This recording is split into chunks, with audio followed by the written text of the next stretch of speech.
Hello, I'm Luke Nella and welcome to Best Replays of the Week. In this episode we have tanks switching roles, the little TD that can, and a return to the North American wilderness. Let's get to it.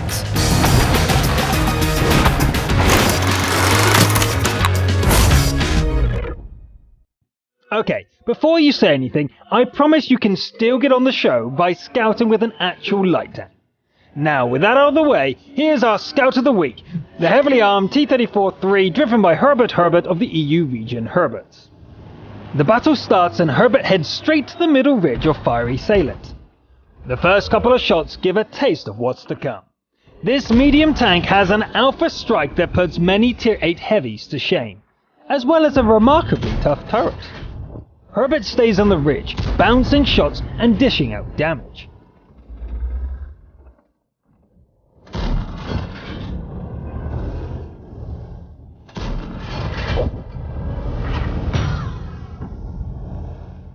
The Reds aren't entirely happy with the situation, so they push in close and make their displeasure known. Our scout doesn't get discouraged, however, and responds with an uneyed kill. Then, a Sturemil comes into view and becomes the next victim. A KV-5 sneaks in a shot from the side, but it's the last gasp of a mortally wounded foe. The tide has turned in the team's favour. Now all that remains is hunting down the stragglers. There's no reason to ease up though, there's still assistant damage to be had. Herbert doesn't waste any of it.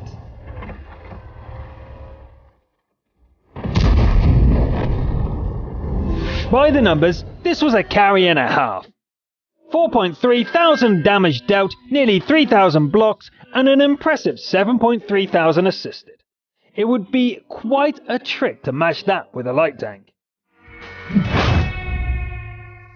This week's crucial contribution comes from the Asian region and features the incredibly cute Swedish tank destroyer IKV-65 Alt 2.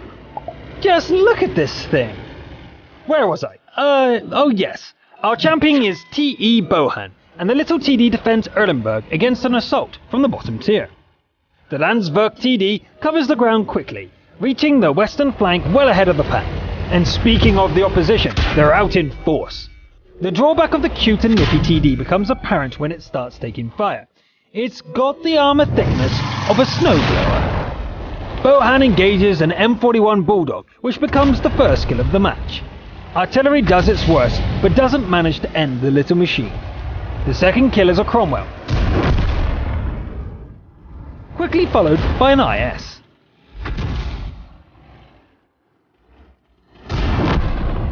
Hey Jagdpanzer, wanna play some more? Ow, not so rough. Haha, you still lose. So much for the hit point buffer, the next mistake will be the last. It's probably best to pick the rest off at a distance, like this. As long as they hold still, it shouldn't be too difficult. The T-44 has some integrity left, so Bohan finishes it off with an incendiary round. Turretless TDs aren't the best arty hunters, but this one was actually meant to be a light tank. Bohan even carries a pair of HE shells for these special occasions. Here we go! Boom! And here's the other one. Too bad our arty hunter swapped back to AP. See? It's just not the same. Not that it matters, of course, you just need an extra shot. The end is near as the enemies are going extinct. The last one is an AMX CDC. Bohan lands a shot, but it's the last one the Swedish TD gets to take. The opponent decides on the better part of valor and makes itself scarce. Victory to the defenders. That was a pretty amazing display from a bottom tier combatant. 4k damage, 9 kills, and with plenty of assistance on top. Well played, T.E. Bohan. We had a heavily armed med for a scout, so naturally, our top gun drives a WZ-132 light tank.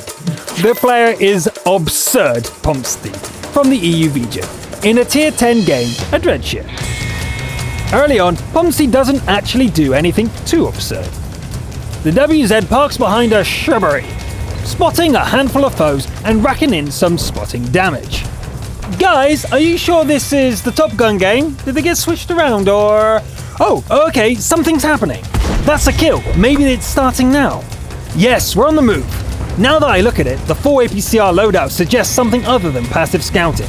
High penetration ammo is wasted on a T-49, but the aggressive takedown is very promising. Meanwhile, in the time it took our Top Gun to warm up, the rest of the team seems to have gotten themselves killed. Hello Immo, don't bother trying to run. Bye-bye, Pershing.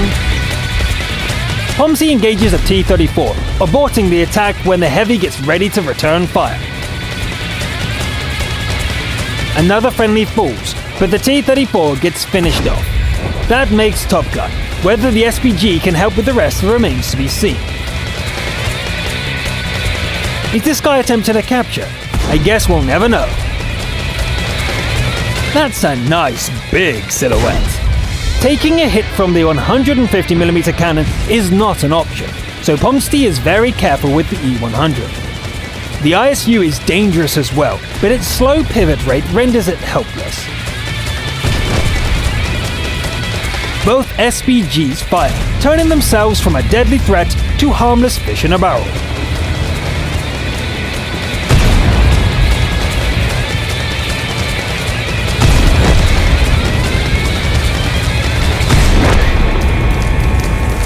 Now back to you, E100. Our Top Gun doesn't want to risk getting killed, so it's time to make the RT earn its keep. The WZ races across the countryside like a dirt bike, making it impossible for the opponent to predict its location.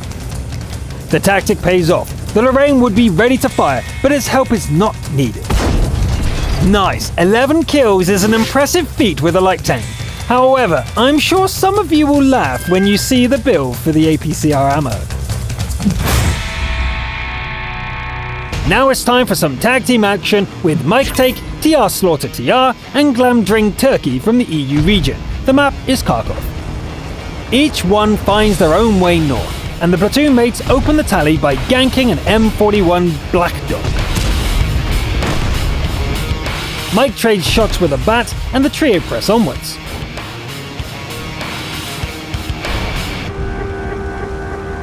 Slaughter damages an SPG, and a Waffenträger goes down with a team effort.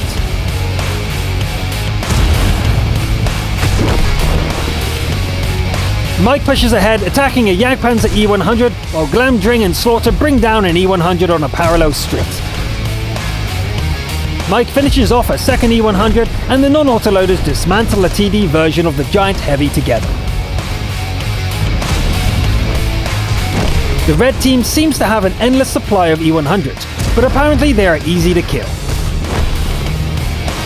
An E75 doesn't do much better, but it does cause a bit of damage before blowing up.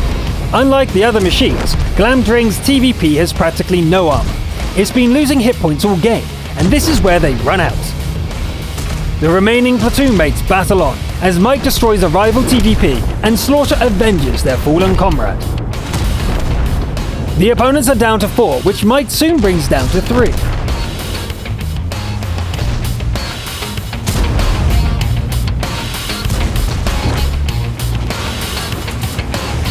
Slaughter wins a duel with an E50, while Mike dukes it out with a T54. Let's tag the STB back into the fight. This is a team sport after all. Okay, that could have gone more smoothly, but it's the end result that counts, right? That's pretty much it now. All that remains is finding that tier 10 SPG and not getting killed by it at this stage of the game. The surge takes a while, but eventually the RT is found and eliminated. 14 kills between our 3 champions, and an impressive comeback. Too bad about Glamdring, but in combat, even heroes fall. For the finale, we return to the North American wilderness, where a Lux named J-Man 1125 defends its turf by the highway. The autumn day seems normal, but J-Man senses something is wrong. The other creatures go about their business as the lynx heads out to the edge of its territory. It settles in a bush and waits, senses alert for any signs of danger. Our camera crew haven't spotted anything when the lynx explodes into action. There really is something there. The smaller predator isn't much of a threat, but it's not welcome here. The second interloper manages to give a nasty scratch. Presently, the weather turns bad as lightning strikes. J-Man runs away, upset by the painful experience. After regaining its composure, the lynx comes back to take revenge. The sav proves too tough to kill, so the feline heads back towards its nesting ground. A cautious attack on a Panzer IV isn't enough to bring it down, but leaves it easy prey for another hunter. We don't know what has caused this incursion, but our feline hunter seems determined to defend its territory. Some of the interlopers are bigger and heavier, but they aren't fighting for their home. The lynx is usually a cautious creature, but this one isn't backing down. Could there be cubs hidden in its nest? That must be it. J-Man wouldn't normally take on something as big as a Type 95. The slaughter is devastating. Of all the creatures on its turf, only the lynx is still alive. Should J-Man turn tail and run? Perhaps, but it's not going to. What is the invader doing? Is it trying to force its way into the nest? The Covenator is a stubborn beast and keeps digging until the lynx puts it down for good. An M2 charges straight into the hunter's claws, but there's already another threat sniffing around at the nest's entrance.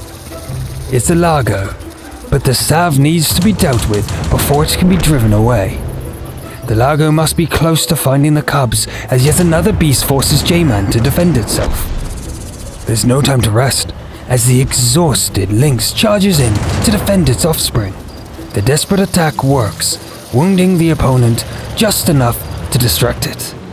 The furious creature tears away at the cover as J-Man gets ready to pounce. The attack is swift and deadly. The cubs are safe. Another Sav comes into view, landing a painful strike on the lynx's paw. J-Man shakes off the injury and strikes back. The strange predator doesn't give up, but it's far from home. A second strike and the invader lies still.